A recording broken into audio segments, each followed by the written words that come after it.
Hi and welcome to another episode of Top Vault, and today we're going to be looking at the Ferrari GT250. It was released in 1963 from the 4th edition catalogue. The two we're looking at today, one's with lights and one's without lights. Without taking the body shells off, there is one way to really tell, to make sure that you definitely know which is the one with lights and which isn't. In the back windows, if you have a close look inside the back window, if I can try and show you here, you have two brass little tabs. This tells me that this is the one with lights, other than trying to see the cables through there. But if you're purchasing this car and you're trying to work out which is which, they are very difficult to tell without looking at these two tabs in the back. And you can see here, these ones are empty. And this tells me there's no lights in this one. So I'll just show you that again. You can see the two brass tabs. And without. So what we'll do is we'll open up the one first with the lights. Just to compare the difference between the two, to see if the chassis are different or to see if the body shells are different. I don't think there's any difference. But we can have a little look now and have a look. So just open this up. The body shell is retained by 3 screws, 2 in the back and 1 in the front. These are usually not very tight at all, and even when you tighten them back up, you really don't need to put a lot of pressure on there.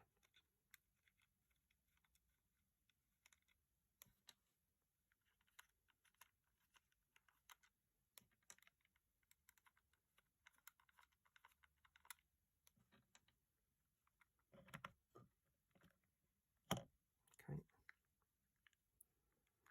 as you can see, so these cars, they run on the RX engine, or RX motor should I say, and you can see on the underside of the body shell 3 lights, all the cabling running through and is neatly pushed down into these little sort of retaining clips, you could say, and it makes a connection with the runner through these 2 brass tabs. So as the body shell is placed down on top of this, it makes connection with the 2 soldered cables running down onto the braids. So put it to one side, and just a close look. As you can see, the braids there with the guides underneath.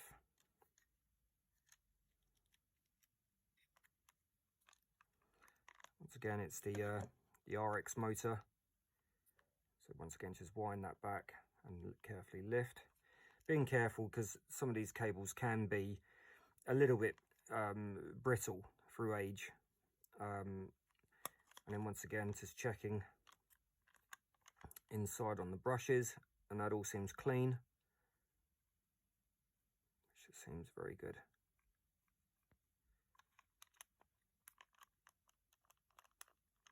So let's open up the other one. Once again, just 3 retaining screws, 1 at the front, 2 at the back.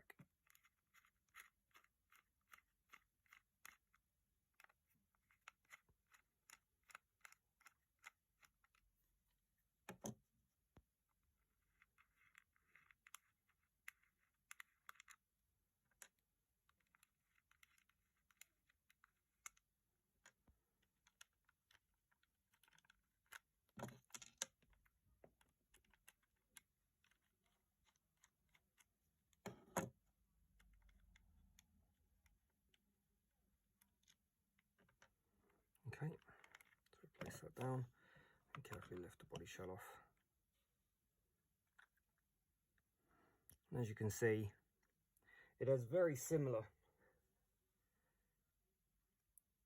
You've got the rear reflective plastic as well as the lights still up the front. So if we have a closer look, I'll move these chassis out of the way just for a moment, place these down. As you can see, is pretty much identical. You've got the glass sort of reflective plastic at the back, the same as on the one without the lights. And then these rubber grommets that the lights are actually recessed into is actually there still as well. So all the little retaining clips are there. The runners are on the one without. So really, you could interchange these, even down to the brass tabs. There's a location point for it there. So overall, pretty much identical. Let's have a look at the chassis.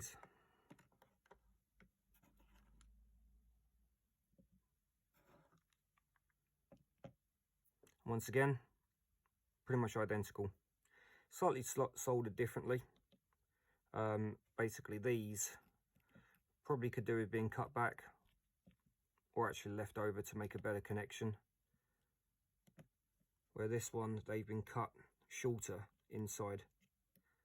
Still the same, just these ones, they've just left over. I suppose I should really cut those back so they don't accidentally make contact across the top. And once again, it's an RX motor. This one seems very nice and clean. The brushes inside seem very good.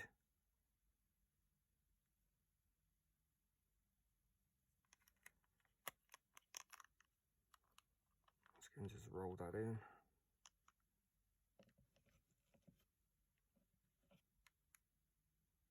And the guides all seem good. And the braids. So they're very well put together cars. I particularly like the brass bearings that you've got down here. And also, as I mentioned in previous videos, I really do like the hinge for the motor, allowing access, which allows you access to both sides very easily. And it actually still aids in some support, which is great. It's absolutely great. A fantastic design, really. So we'll put the body shells back together. Being careful not to catch any of the wires, so just make sure they're kind of pushed back. Don't put too much force on them. Like I mentioned, they can be quite brittle. Place that back on carefully.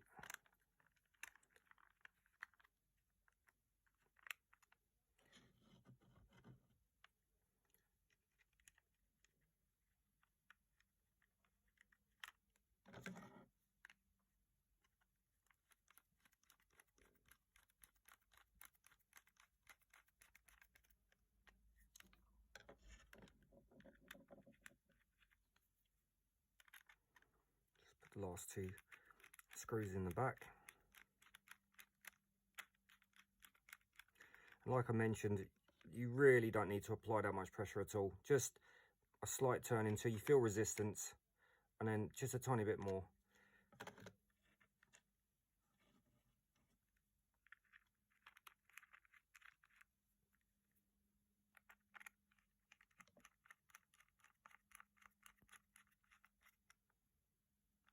Just like that. Perfect.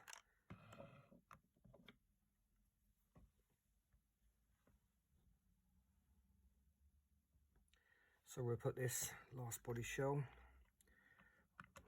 connect that on. Once again, just making sure there's no wires or anything in the way.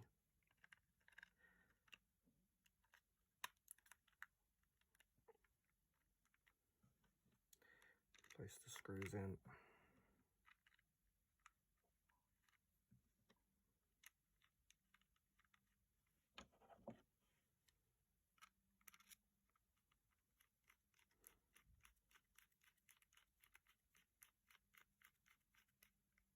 Just a bit of pressure.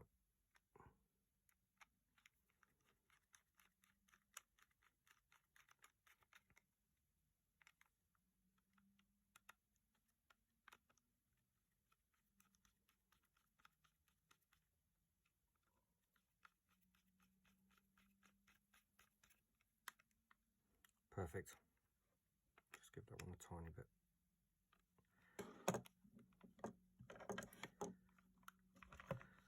So as we can see, they're pretty much identical cars, all bar the lights in the top of the body shell. These are great models. I really enjoy using these and working on them. They're a joy to work with, and certainly when they produce these, they really did a good job. The detailing is great, and the fact that, you know, they are interchangeable body shells as well, all bar the lights, is great as well. It just gives you multiple options, really. They both have the same details on the chassis, with the descriptions, made in England, and the C69. That's actually on both chassis. So C69, same description, made in England. So really, from the outset, the only way to tell the difference between the two is the brass lugs and no brass lugs. So we'll run these up now, just on the roller, and just see if they're working and functional okay. Okay then, we'll run these up. I tend to like to start lower, just to allow the motor just to sort of bed itself in, and just, you know, not go cranking it up straight away and putting strain. So I'll slowly increase the volts, keeping them low for the moment. I'm just lifting the back wheels ever so slightly. I'll close it off and then just run them onto the roller, just to give a little bit of resistance, really. It's more for my own information, just to see how the motor's performing, really. And I'll slowly increase the volts.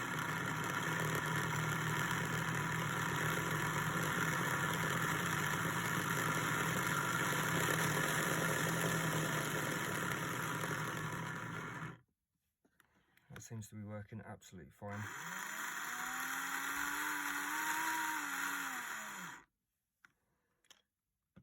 And we'll try the other one.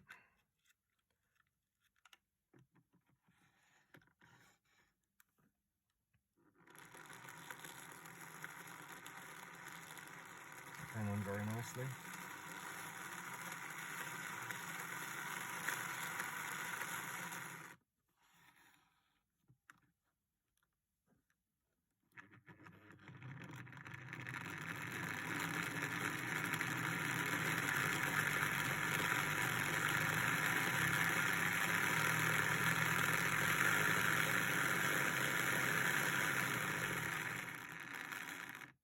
Perfect.